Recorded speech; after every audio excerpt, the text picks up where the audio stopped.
Welcome back to SwitchCorner, and while I was looking forward to a whole night of Ninjala like most out there, it seems that the servers, they're struggling just a little bit, so I did something rare for me. I went to the monetization page and I spent some cash on the story mode, chapter 1, with it currently offering a steep 55% off. The question is though, is it worth the small cost, and how does it translate to a single player experience?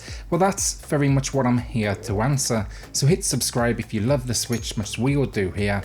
Join our growing community and let's get started.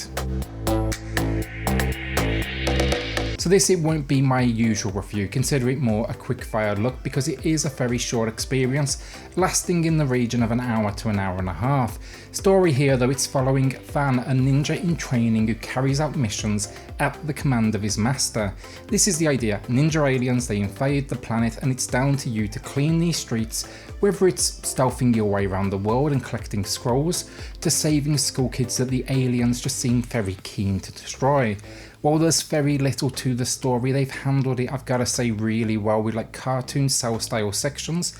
They not only give us our mission, but also give us a tiny bit of lore into this Ninjala world and the formation of the tournament. So when it comes to gameplay, it's basically giving you an objective and then setting you free in this world. Most of them, it results in you go to point A, invisible walls pop up in place that creates that arena style, and you'll be taking down waves of enemies. I gotta say here, while it's not the tightest of control schemes in Ninjala, relying more on, you know, flashy looking battles, it is really satisfying, and in this style it very much mirrors like a hack and slash experience. The best way to sum up the story mode is basically learn new moves while carrying out objectives. Yes, I will say it is essentially a glorified extended tutorial, but that doesn't mean that isn't fun to be had, especially because of the great cartoonish cast it introduces in the alien ninjas. These, they all come with like their own movesets, so think those that are going to charge at you, those that are firing projectiles, even those that fly in the air, and they were a particular pain in the ass to get a hold of.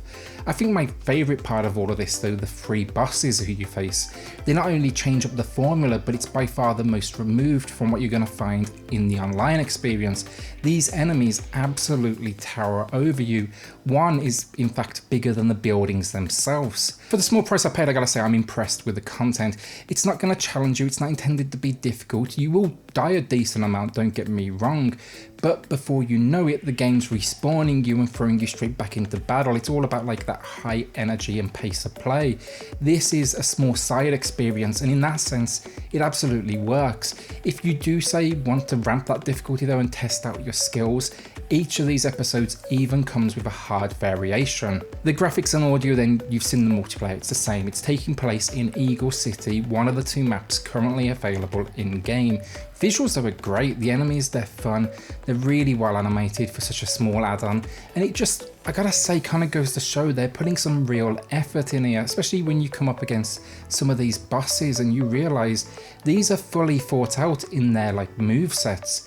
Then the characters, the world, I think it's kind of unfair actually to call this like a Splatoon ripoff, because it definitely brings its own personality to the table, just with super vivid colours. But I'm not sure I'd probably recommend this at full price. Right now with 55% off, it's a small way to put some support behind the game while getting something in return that isn't, you know, simply cosmetics or a way to artificially increase your level.